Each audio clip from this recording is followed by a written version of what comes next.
आप सब लोगों को नमस्कार।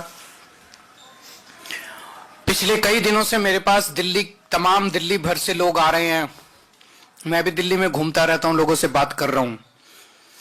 दिल्ली को भारतीय जनता पार्टी की केंद्र सरकार ने और खासकर अमित शाह जी ने देश की क्राइम कैपिटल बना के रख दिया है। इतने ज्यादा अपराध हो रहे हैं, खुलेआम चोरियां हो रही हैं, डकैती हो रही है, चेन स्नैचिंग हो रही है, महिलाओं का घर से निकलना मुश्किल हो गया है, गैंग वॉर हो रहे हैं।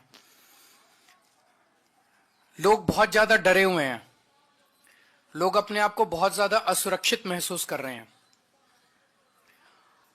भारतीय जनता पार्टी को और इनकी केंद्र सरकार को दिल्ली के लोगों से कोई लेना देना नहीं है। ये लोग तो दिल्ली वालों से नफरत करते हैं और इसी नफरत का नतीजा है कि आज 25-27 साल से भारतीय जनता पार्टी दिल्ली की सत्ता में नहीं आ पाई है। लेकिन हमें तो लेना देना है। दिल्ली के लोग तो हमारे हैं, दिल्ली के 2 करोड़ लोग हमारा परिवार हैं। अगर दिल्ली में किसी को तकलीफ होती है तो केजरीवाल के दिल में दर्द होता है, मुझे तकलीफ होती है, तो हम चुप नहीं बैठ सकते। तो मैंने जगह जगह लोगों को यह भरोसा दिलाया है कि आम आदमी पार्टी की सरकार बनेगी तो जितनी आरडब्ल्यूएज हैं उनको अपने अपने इलाके में सिक्योरिटी गार्ड अपॉइंट करने के लिए दिल्ली सरकार की तरफ से उचित राशि दी जाएगी। इसके कुछ मापदंड बना लेंगे कि किस आरडब्ल्यूए को कितने सिक्योरिटी गार्ड का पैसा देना है, कितना पैसा देना है, एरिया के हिसाब से होगा या नंबर ऑफ फैमिलीज के हिसाब से होगा, उसका एक मापदंड बना लेंगे। लेकिन सरकार बनने के बाद लोगों को अपने अपने इलाके के अंदर security guards, private security guards appoint करने के लिए, ताकि वो सिक्योरिटी गार्ड्स वहां पे लोगों को सुरक्षा प्रदान कर सकें। बेसिक सुरक्षा, वैसे तो पुलिस को कोई रिप्लेस नहीं कर सकता और ना ही हमारा मकसद है पुलिस को रिप्लेस करने का, लेकिन अपने अपने इलाके के अंदर बेसिक सुरक्षा के लिए, ताकि कोई भी चोरी करके भागे तो उसको पकड़ा जा सके, कोई भी अनऑथराइज्ड लोग अंदर ना आ सकें। इन सब चीजों पे कंट्रोल करने के लिए लोगों को, जैसे हमने पूरी दिल्ली में सीसीटीवी कैमरे लगवाए, अब कोई भी अपराध होता है तो उस सीसीटीवी कैमरे से उस अपराध को कंट्रोल करना आसान हो जाता है, उस अपराधी को पकड़ना आसान हो जाता है। ऐसे ही हम सिक्योरिटी गार्ड आरडब्ल्यूएस के जरिए उनको पैसा देके सिक्योरिटी गार्ड मुहैया कराएंगे। ये भी हमारी एक गारंटी है इस चुनाव के अंदर। अगर आपके कोई एक आध क्वेश्चन है तो बता दीजिए। बीजेपी धरना पार्टी बन गई है। रोज इनके लिए मैं सोच रहा हूँ एक टेंट लगवा देता हूँ बाहर, मेरे घर के बाहर, और परमानेंटली ये भी 100-200 आदमी वहां बिठा दें। रोज बस बैनर बदल लिया करें कि आज इसके लिए धरना कर रहे हैं, आज उसके लिए धरना कर रहे हैं। इनके जैसे झूठे और दोगले लोग नहीं है। कल मैं इलेक्शन कमीशन किस लिए गया था?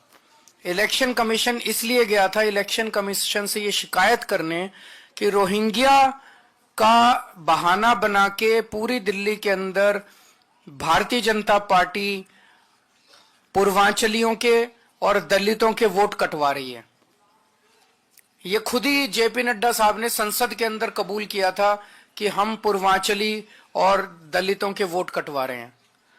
कल उसी की शिकायत करने के लिए मैं गया था कि पूर्वांचलियों के वोट कटवा रहे हैं, और ये मेरे ऊपर उल जलूल वो लगा रहे हैं।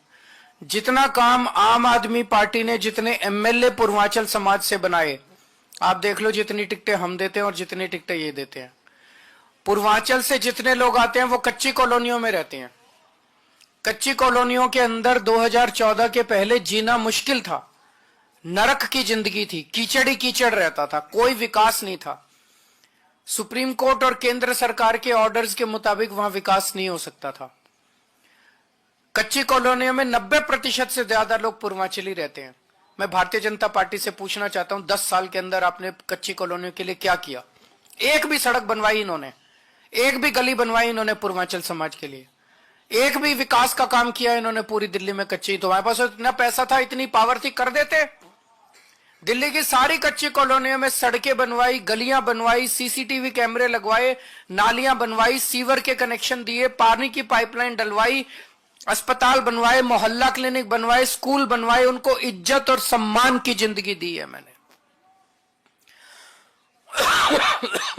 आज जिन कच्ची कॉलोनी में 3,000 रुपए गज का रेट था 2015 में, आज वहां 1 लाख रुपए का ऊपर का गज का रेट है और लोगों को सम्मान की जिंदगी मिली है। भारतीय जनता पार्टी ने क्या किया? केवल धरने प्रदर्शन करते हैं ये लोग, गंदी राजनीति करते हैं ये लोग, काम नहीं करते, काम इनसे कुछ नहीं होते।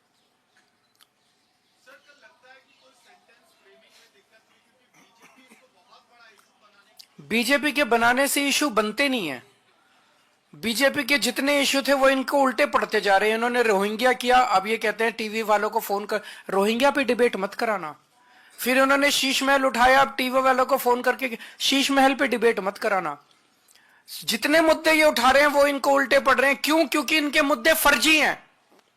ये दिल्ली के विकास की बात नहीं करते, केवल गाली गलौज की बात करते हैं। सुबह से शाम तक केजरीवाल को गाली, केजरीवाल को गाली, केजरीवाल को गाली। केजरीवाल को गाली से क्या दिल्ली का विकास होगा? केजरीवाल को गाली देने से क्या देश का विकास होगा? अरे देश की बात करो, दिल्ली की बात करो, लोगों की बात करो। लोगों को जीना हराम हो रहा है, महंगाई और बेरोजगारी। कल भी मैं गया था शाम को एक झुग्गी बस्ती के अंदर, बेरोजगारी का ये आलम है। एक एक घर के अंदर बच्चे बैठे हैं बिना रोजगार के। इनको चिंता है रोजगार की? इनको चिंता है बच्चों की कि उनको रोजगार कैसे देंगे? महंगाई से लोगों का घर का खर्चा नहीं चल रहा, चिंता है इनको? बस सारा दिन केजरीवाल के खिलाफ धरने, प्रदर्शन, गाली, केजरीवाल ये, केजरीवाल वो। इसीलिए तो इनको कोई वोट नहीं दे रहा।